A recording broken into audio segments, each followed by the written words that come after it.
Hello everyone. आज की class में हम रीड लेवल 1 के प्रीवियस ईयर को सॉल्व करेंगे और इसमें हम बाल विकास के जो पूरे 30 क्वेश्चंस होते हैं उनको सॉल्व करेंगे। और ये जो पेपर हुआ था वो 26 सितंबर 2021 में हुआ था। और आप भी मुझे इस वीडियो के एंड में ज़रूर बताइएगा कि आपके 30 आउट ऑफ कितने मार्क्स आए। चलिए हम अपने क्वेश्चन पेपर को स्टार्ट करते हैं। पहला क्वेश्चन है कि मानव विकास आजीवन चलता रहता है, यद्यपि दो व्यक्ति बराबर नहीं होते हैं, किंतु सभी सामान्य बालकों में विकास का क्रम एक सा रहता है। यह कथन विकास के किस सिद्धांत की ओर संकेत करता है? सतत विकास का सिद्धांत, परस्पर संबंध का सिद्धांत, समान प्रतिरूपों का सिद्धांत, समान से विशिष्ट अनुक्रिया का सिद्धांत। तो इस क्वेश्चन का आंसर देने से पहले इस क्वेश्चन को अच्छे से समझना बहुत जरूरी है। देखो, हम सबको पता है कि जो विकास होता है मतलब कि डेवलपमेंट होता है वो बूम टू टूम चलता है, मतलब कि पूरे जीवन चलता रहता है। लेकिन आप ये बताओ, क्या दो व्यक्तियों का विकास जो होता है वो सेम होता है? क्या बिल्कुल सेम होता है? नहीं होता है ना। लास्ट क्लास में जो हमने सीडीपी क्लास करी थी उसमें भी हमने पढ़ा था कि हर एक व्यक्ति में इंडिविजुअल डिफरेंसेस होते हैं। इसी वजह से उनकी पर्सनैलिटी अलग अलग होती है, उनकी जो विकास की दर होती है वो अलग अलग होती है। लेकिन एक बात बताओ, क्या विकास का क्रम भी सब में अलग अलग होता है? कोई बच्चा पैदा होने के बाद सीधे चल सकता है? ऐसा हो सकता है? नहीं होता है ना। एक यूनिफॉर्म पैटर्न है कि पहले बच्चा पैदा होगा, उसे पैदा होने में किसी को 9 मंथ्स, किसी को 8 मंथ्स, इस तरीके का टाइम लगेगा, है ना। ये फिक्स है। फिर वो लेटे रहेंगे, फिर धीरे धीरे अपने वो हेड को हिलाना शुरू करेंगे, फिर धीरे धीरे क्रॉल करना शुरू करेंगे, उसके बाद चलेंगे, उसके बाद भागना शुरू करेंगे, उसके बाद और क्रिया करना शुरू करेंगे। ऐसा ही होता है ना। अगर कोई बच्चा एकदम पैदा होते ही चलना शुरू कर दे या भागना शुरू कर दे तो उसे हम क्या घोषित करते हैं कि वो तो एलियन है। तो ये क्या है कि विकास की दर तो सेम नहीं होती, लेकिन विकास का क्रम होता है एक। तो ये कौन सा इसका राइट आंसर होगा? इसका राइट आंसर होगा समान प्रतिरूप का सिद्धांत। क्वेश्चन नंबर 2, जीन पियाजे के अनुसार संज्ञानात्मक विकास की अंतिम अवस्था है। तो जीन पियाजे ने एक सिद्धांत दिया था जिसका नाम था संज्ञानात्मक विकास। उन्होंने इस सिद्धांत में डेवलपमेंट की 4 स्टेजेस बताई थी, जिसमें से पहली स्टेज थी संवेगात्मक पेशी अवस्था, सेकेंड स्टेज थी उत्तर सक्रियात्मक अवस्था, थर्ड स्टेज थी मूत्र संक्रियात्मक अवस्था और फोर्थ स्टेज थी अमूर्त संक्रियात्मक अवस्था। इस अवस्था में बच्चा जो चीज़ें अमूर्त होती है, अमूर्त का मतलब क्या होता है कि जो चीज़ें उसके सामने स्थित नहीं है, उन चीज़ों के बारे में भी वो तर्क और चिंतन करना स्टार्ट कर देता है। तो जीन पियाजे के अनुसार मतलब सबसे अंतिम वाली या एंड वाली अवस्था कौन सी है? अमूर्त संक्रियात्मक अवस्था। नेक्स्ट क्वेश्चन है, आनुवंशिकता के जनक है। तो बहुत ही सरल क्वेश्चन है। आनुवंशिकता के जनक कौन है? Gregor Mendel. इन्होंने किसके ऊपर एक्सपेरिमेंट किया था?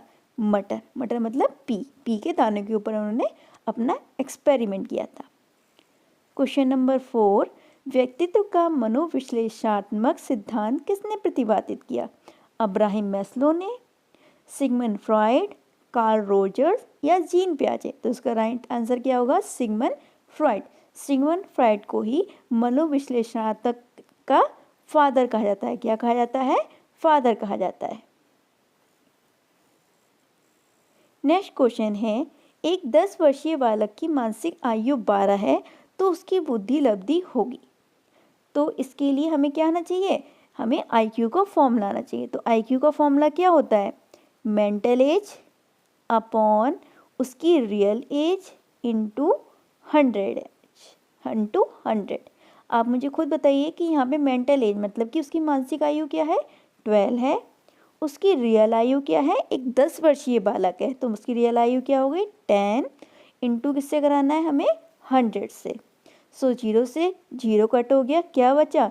12 इंटू 10। तो क्या आएगा आंसर? 12 की मल्टीप्लाई हमने 10 से कराई तो 120। तो उसका राइट आंसर क्या होगा? 120। क्वेश्चन नंबर 6, एल्बर्ट बंडूरा द्वारा प्रतिपादित अधिगम का सिद्धांत है। तो एल्बर्ट बंडूरा ने जो अपना सिद्धांत दिया था वो किसके ऊपर किया था? एक बोबो डॉल के ऊपर किया था। और उन्होंने बताया था कि हम बच्चों के सामने जो चीज़ें करते हैं या जो चीज़ें सिखाते हैं, दिखाते हैं, बच्चे उन्हीं चीज़ों को इमिटेट करते हैं। मतलब ये अपने से बड़ों को या समाज में जो भी गतिविधियाँ हो रही हो उन्हीं को इमिटेट करके अपने आचरण का निर्माण करते हैं। अगर हम बच्चों को प्यार करना सिखाएंगे, उनके सामने प्यार से रहेंगे तो बच्चे क्या सीखेंगे? प्यार करना सीखेंगे। लेकिन वहीं हम उन्हें मार पीट करना, गाली गलौज करना, उनके सामने ये सब चीज़ें करते रहेंगे तो बच्चे भी उन्हीं चीज़ों को ऑब्जर्व कर लेंगे, मतलब वो हमारी नकल करके हमसे सीखते हैं। तो क्या उनके एक्सपेरिमेंट का नेम, उनके सिद्धांत का नेम शास्त्रीय अनुबंधन का सिद्धांत था, या संज्ञानात्मक सिद्धांत था, या अंतर्दृष्टि का सिद्धांत है, या सामाजिक अधिगम सिद्धांत था? तो उनके एक्सपेरिमेंट का नाम था सामाजिक अधिगम सिद्धांत। संज्ञानात्मक सिद्धांत किसने दिया था? जीन पियाजे ने। शास्त्रीय अनुबंधन का सिद्धांत पावलॉक ने दिया था। उन्होंने एक्सपेरिमेंट किया था डॉग पे, जिसके लिए उन्हें नोबेल पुरस्कार भी मिला था। अंतर्दृष्टि का सिद्धांत किसने दिया था? कोलबर्ग ने दिया था। ये एक्सपेरिमेंट उन्होंने किस पे किया था? एक चिंपैंजी पे, जिन्हें हम वन मानुष भी कहते हैं। ठीक है।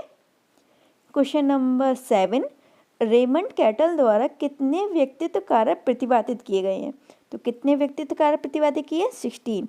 इसे हम क्या कहते हैं? 16 PF थ्योरी भी कहते हैं रेमंड कैटल की, 16 पर्सनैलिटी फैक्टर की थ्योरी। उन्होंने ये 16 सील गुण बताए थे। उन्होंने बताया था कि इन 16 सील गुणों के आधार पर ही व्यक्ति की पर्सनैलिटी का निर्माण होता है। क्वेश्चन नंबर 8, निम्न में से कौन सा मास्लो की आवश्यकताओं के पदानुक्रम में सम्मिलित नहीं है? दैहिक आवश्यकताएं, व्यक्तिवाद एवं समूहवाद, स्नेह एवं संबद्धता, आत्मसिद्धि। तो कौन सी सम्मिलित नहीं है? व्यक्तिवाद एवं समूहवाद, ये उनके हायरार्की में सम्मिलित नहीं है। क्वेश्चन नंबर 9, एक व्यक्ति में एक समय में दो विपरीत इच्छाओं का होना कहलाता है। मतलब कि एक ही टाइम में उसमें 2 डिफरेंट तरीके की इच्छाएं हैं। द्वंद्व, कुंठा, चिंता, दबाव। तो ये क्या कहलाएगा? द्वंद्व। मतलब कि दोनों में क्या हो रहा है? कॉन्फ्लिक्ट हो रहा है। वो कह रहा है कि मुझे आइसक्रीम खानी है, और उसका मतलब मन कह रहा है कि मुझे आइसक्रीम खानी है, उसका दिमाग कह रहा है कि ना, तू आइसक्रीम नहीं खाएगा। क्यों? क्योंकि भैया तुझे जुकाम है। तो उसके अंदर कैसी एक स्थिति उत्पन्न हो गई है? कॉन्फ्लिक्ट की, मतलब द्वंद्व की। क्वेश्चन नंबर 10, निम्नलिखित में से कौन सा अनुसंधान स्टीफेन कोरे से संबंधित है? तो कौन सा संबंधित है? आधारभूत अनुसंधान, व्यवहारात्मक अनुसंधान, वैज्ञानिक अनुसंधान, या क्रियात्मक अनुसंधान? तो उसका राइट आंसर क्या है? क्रियात्मक अनुसंधान, मतलब कि एक्शन रिसर्च। क्वेश्चन नंबर 11, व्यक्तिगत विभिन्नताओं को निर्धारण करने में निम्नलिखित में से कौन सा जैविक कारक नहीं है? तो आनुवांशिकता, हाँ आनुवांशिकता तो जैविक कारक है। जन्मजात स्वभाव भी जैविक कारक है। अभिभावक बालक संबंध, यही जैविक कारक नहीं है। और शारीरिक स्वास्थ्य भी जैविक कारक है। तो पेरेंट चाइल्ड जो रिलेशनशिप है वो जैविक कारक नहीं है। क्वेश्चन नंबर 12, डाउन संलक्षण का कारण है। तो डाउन संलक्षण का जो कारण है वो क्या कारण है? त्रिगुणसूत्र 21। आपको मैं एक्सप्लेन करूं कि एक जो ह्यूमन बीइंग होता है उसमें 42 क्रोमोसोम मतलब कि गुणसूत्र होते हैं। अगर मैं पेयर की बात करूं तो कितने हो गए? 21 पेयर। इसमें जो 20 पेयर होते हैं वो मेल और फीमेल दोनों में ही सेम होते हैं। दोनों में ही क्या होते हैं? एकदम सेम होते हैं। लेकिन जो 21वां मतलब जो 21वां गुणसूत्र या क्रोमोसोम है वो क्या होता है? उसे हम सेक्स क्रोमोसोम कहते हैं। इसी क्रोमोसोम के आधार पर यह निर्धारित होता है कि जो बच्चा है वो मेल होगा या फिर फीमेल होगा। क्या होगा? फीमेल होगा। तो ये 21वां गुणसूत्र है। इसी के कारण कौन सा डिसीज भी हो सकती है? डाउन सिंड्रोम की डिसीज भी हो सकती है। क्वेश्चन नंबर 13, विश्वसनीयता की अवधारणा से आशय है निर्देशों की वस्तुनिष्ठता, मापन का उद्देश्य, प्राप्तांकों की बारंबारता, गणना की समरूपता। तो इसका राइट आंसर है प्राप्तांकों की बारंबारता। अगर हम कोई एक्सपेरिमेंट कर रहे हैं और बार बार सेम आंसर आ रहा है तो इट मीन्स वो विश्वसनीय है। इसका मतलब ये नहीं है कि हमारा वो पहले जो आंसर आ गया था वो तुक्के में आ गया था, अब दूसरे इंसान ने उसी एक्सपेरिमेंट को किया तो कुछ और आंसर आ रहा है, तो वो विश्वसनीय नहीं होगा, वो स्टेबल नहीं होगा। लेकिन बार बार हमारा सेम आंसर आ रहा है, बारंबारता क्या होता है? सेम आंसर आना, मतलब सेम चीज़ आना बार बार, तो वो कैसा हो जाएगा? विश्वसनीय हो जाएगा। क्वेश्चन नंबर 14, निम्नलिखित में से कौन सा प्रक्षेपी परीक्षण का उदाहरण नहीं है? TAT, SCT, down a man, draw a man, next है MMPI। तो इसका राइट आंसर है MMPI। बहुबुद्धि सिद्धांत किसने प्रतिपादित किया? हार्वर्ड गार्डनर ने, जीन पियाजे ने, डेविड वेशलर, एरिक एरिक्सन। तो इसका राइट आंसर है हार्वर्ड गार्डनर। क्वेश्चन नंबर 16, उपचारात्मक शिक्षण किस प्रकार के बालकों के लिए प्रयुक्त होता है? तेजी से सीखने वाले, धीमे सीखने वाले, प्रतिभाशाली बालक, रचनात्मकता से सीखने वाले। तो पहले हमें ये जानना जरूरी है कि उपचारात्मक शिक्षण होता क्या है। तो इस उपचारात्मक शिक्षण को करने के लिए पहले हम कौन सा शिक्षण करते हैं? निदानात्मक शिक्षण करते हैं। निदानात्मक शिक्षण के आधार पर हम ये जानते हैं कि बच्चे में कहाँ और क्या प्रॉब्लम है। जब हम उन प्रॉब्लम का पता लगा लेते हैं तो उसी के आधार पर हम उसे कौन सा शिक्षण देते हैं? उपचारात्मक शिक्षण देते हैं। तो ये जो तीनों बच्चे हैं वो तो ऑलरेडी बहुत अच्छे हैं, कोई तो बहुत तेज़ी से सीख रहा है, कोई प्रतिभाशाली बच्चा है, कोई रचनात्मकता है। तो उपचार शिक्षण हम उसी को तो उपचार करेंगे जैसे कोई बीमारी हो, डॉक्टर के पास वही तो इंसान जाता है जिसमें कोई ना कोई बीमारी हो, स्वस्थ इंसान तो जाता नहीं है। तो क्या है, जो बच्चे धीमे सीखते हैं उनके लिए हम क्या देंगे? उपचारात्मक शिक्षण देंगे। खेलकूद शिक्षण की खेलकूद विधि किस सिद्धांत पर आधारित है? शिक्षण की विविधता के सिद्धांत पर, बुद्धि और विकास के सिद्धांत पर, शिक्षण का सामाजिक शास्त्रीय सिद्धांत या शारीरिक शिक्षा कार्यक्रम। तो ये किससे पे आधारित है? वृद्धि और विकास के सिद्धांत पे। हम चाहते हैं कि बच्चों की ग्रोथ और डेवलपमेंट खूब अच्छे से हो, इसलिए हमने शिक्षा में किसको ऐड किया है? खेलकूद को ऐड किया है। NCF 2005 की राष्ट्रीय स्पिटरिंग समिति के अध्यक्ष कौन थे? मतलब नेशनल करिकुलम फ्रेमवर्क 2005 के जो चेयरमैन थे उनका क्या नाम था? उनका नाम था प्रोफेसर यशपाल। RTE अधिनियम 2009 किस आयु के बालकों के लिए लागू किया गया था? तो RTE एक्ट 2009 कितने वर्ष के बालकों के लिए लागू किया गया था? 5 to 12, 12 to 18, 7 to 15 या 6 to 14? इसका राइट आंसर होगा 6 to 14। इसमें 6 to 14 ईयर्स के बच्चों के लिए निःशुल्क एवं अनिवार्य शिक्षा की बात की गई थी, मतलब कि एजुकेशन की बात की गई थी। क्वेश्चन नंबर 20, निम्नलिखित में से कौन सा दैहिक अभिप्रेरक नहीं है? भूख, नींद, प्यास या उपलब्धि। तो भूख, नींद, प्यास ये सब तो दैहिक अभिप्रेरक हैं, लेकिन उपलब्धि दैहिक अभिप्रेरक नहीं है। NCF 2005 के अनुसार गणित शिक्षण का मुख्य उद्देश्य है शिक्षकों का प्रशिक्षण, कक्षाकक्ष अधिगम, बालक के चिंतन का गणितीयकरण या गणित की विषय वस्तु। तो इसका राइट आंसर है बालक के चिंतन का गणितीयकरण। पारितोषिक तथा दंड के माध्यम से सीखना अधिगम के किस सिद्धांत से संबंधित है? सामाजिक सीखना नहीं, शास्त्रीय अनुबंधन नहीं, संज्ञानात्मक सिद्धांत नहीं। इसका राइट आंसर क्या होगा? क्रिया प्रस्तुत अनुबंधन। ठीक है। नेक्स्ट क्वेश्चन, निम्नलिखित में से कौन सी प्रक्रिया बाल्यावस्था के दौरान सीखने से संबंधित नहीं है? पूर्व अनुभव, प्रतिबिंब, कल्पना, तर्क। तो उसका राइट आंसर है पूर्व अनुभव, मतलब कि पास्ट एक्सपीरियंस। क्वेश्चन नंबर 24, एक विशिष्ट कार्यक्रम का प्रशिक्षण के प्रभावों का मापन करने के लिए किस प्रकार के परीक्षणों को परिकल्पित किया जाता है? व्यक्तिगत, बुद्धि, उपलब्धि या फिर रचनात्मक। तो किस प्रकार के परीक्षणों का उपयोग किया जाता है? उपलब्धि मीन अचीवमेंट टेस्ट का उपयोग किया जाता है। देखो, हम कोई भी चीज़ बच्चों को पढ़ाते हैं सपोर्टेड, और हम देखना चाहते हैं कि बच्चों ने कितना सीखा, कितना नहीं सीख पाए।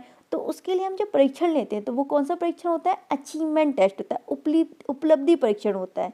तो ऐसे ही कोई कार्यक्रम हुआ है और हम देखना चाहते हो कि उस कार्यक्रम के थ्रू लोग कितना सीखे। अब उसका हम क्या करना चाहते हैं? परीक्षण लेना चाहते हैं। तो हम कौन से टेस्ट का उपयोग करेंगे? हम करेंगे उपलब्धि टेस्ट का उपयोग। विकास की किस अवस्था में एक व्यक्ति व्यावसायिक समायोजन की समस्या का सामना करता है? तो किस अवस्था में करता है? किशोर अवस्था में। तो किशोर अवस्था को स्टैनली हॉल ने तनाव एवं तूफान की अवस्था बताया है। ठीक है। इस अवस्था में क्या होता है? बच्चे बहुत ज़्यादा विद्रोह दिखाते हैं। वो तो ये सोचते हैं कि माता पिता हमारे क्या है? दुश्मन हैं, और कौन है हमारे दोस्त? जो दोस्त हैं वही हमारे क्या है? परिवार है उनसे खूब घुलते मिलते हैं, और उसी समय वो क्या होते हैं, व्यावसायिक समायोजन की समस्या से गुजर रहे होते हैं कि मैं आगे जाके क्या करूँ, मैं कौन सी स्ट्रीम में पढ़ाई करूँ और मैं क्या स्किल सीखूँ कि मुझे फ्यूचर में वो काम आ सके। क्वेश्चन नंबर 26, शिक्षण अधिगम का मनोवैज्ञानिक आधार किस पर निर्भर करता है? अध्यापक शैली पर, विषय वस्तु पर, भाषा पर या सामाजिक स्तर पर? तो ये किस पे निर्भर करता है? अध्यापन शैली पर। तो राइट आंसर है अध्यापन शैली, मतलब कि टीचिंग स्टाइल पर। क्वेश्चन नंबर 27, आरटी अधिनियम 2009 के अनुसार प्राथमिक विद्यालयों में के लिए विद्यार्थी अध्यापक अनुपात होना चाहिए। आरटी अधिनियम 2009 के अनुसार प्राथमिक विद्यालयों के लिए विद्यार्थी अध्यापक अनुपात कितना होना चाहिए? 30:1, मतलब कि 30 बच्चों पे एक छात्र, एक शिक्षक। 30 स्टूडेंट होंगे तो कितने टीचर होंगे? उन पे एक टीचर होगा।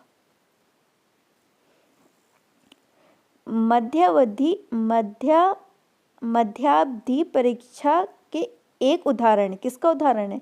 रचनात्मक मूल्यांकन का, मानदंड संदर्भित मूल्यांकन का, योगात्मक मूल्यांकन का या नैदानात्मक मूल्यांकन का, मतलब कि डायग्नोस्टिक असेसमेंट का। तो ये डायग्नोस्टिक असेसमेंट का ही एक उदाहरण है। कौन सा रोग वंशानुगत है?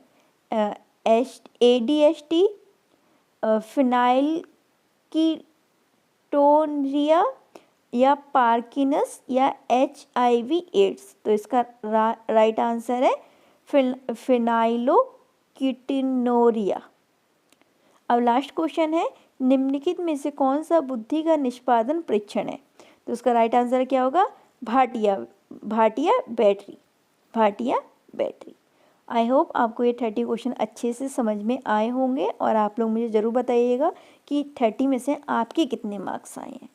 सो अब हम नेक्स्ट क्लास में मिलेंगे एक न्यू प्रैक्टिस सेट के साथ।